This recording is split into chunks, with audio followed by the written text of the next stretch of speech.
On Thursday, we always like to take a look at this week in sports. Sports! Time of the week. Hey. And headlining is the Oregon State Beavers headed to Omaha. They left this morning for the College World Series. First game Saturday at noon against Cal State Fullerton. Orlando Sanchez here to bring us up to date on the Beavers. And Orlando, the big news this morning was a statement from OSU pitcher Luke Heimlich. Yeah, and basically he's saying he's not traveling with the team.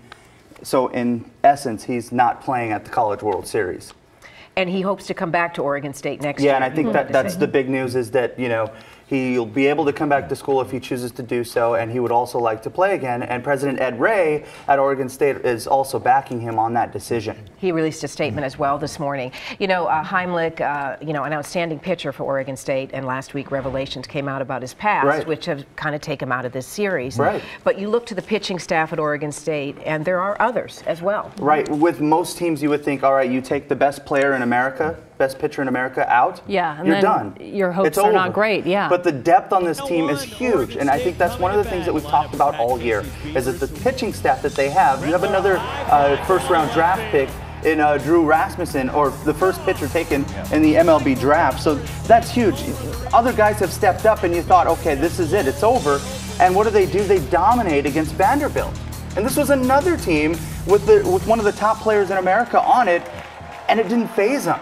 Yeah. I know you had a chance to catch up with some of the players. Yeah, and that's what was interesting is we were down in Corvallis yesterday as they were getting ready to hit the road for Omaha. And the vibe there is still within the players is that they're excited. The nerves are going. They don't know what to expect. The huge crowd, the things that are ahead of them that they've never had to face. This is a dream come true for a lot of them, and it's all coming together right now for them. This is something that they've wished since they were little boys. So to see this happening is huge for them, and they haven't lost track of that. And do you obviously we don't know what's going to happen. Baseball is a quirky sport. Of course. You just don't know. But I mean, is the thought right now or the feeling could this be Casey's best baseball team he's had? I think that's been the case for the last month or two is what they're doing is stuff that's never been done at a program that's used to kicking butt. Well, let's hear from a couple of the pitchers.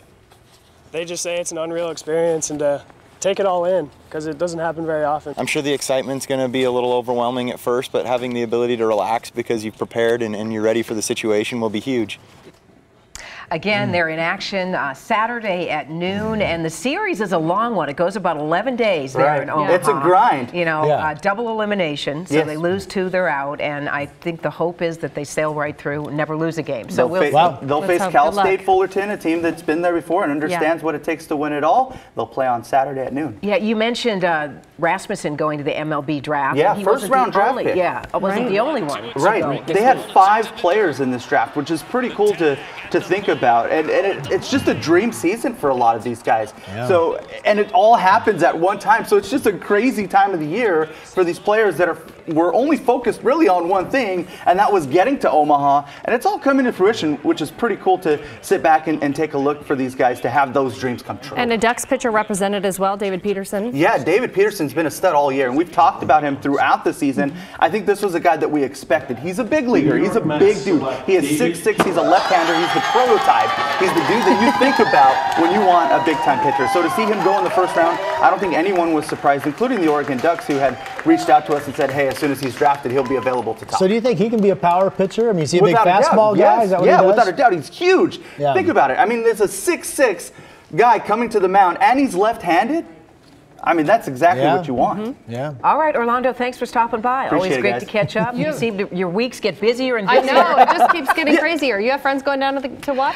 Yeah, I know a few folks that are headed down. You know, some people are waiting to see how they do. Sure. Because, like I say, it's an 11-day stretch. And so I went down in 2007 for the beginning. But then I had to leave. I couldn't stay for the 11 that's days. a long... But I highly recommend it. I mean, the whole town comes out for this, and they do a great job putting on the series. But, you know, I mean, my sons and I have kind of talked about a road trip. Yes, that party is going to be amazing. Rod pointed out he's wearing his Beav colors. You're wearing the Duck colors. I don't know how that worked out. Our resident Beaver here.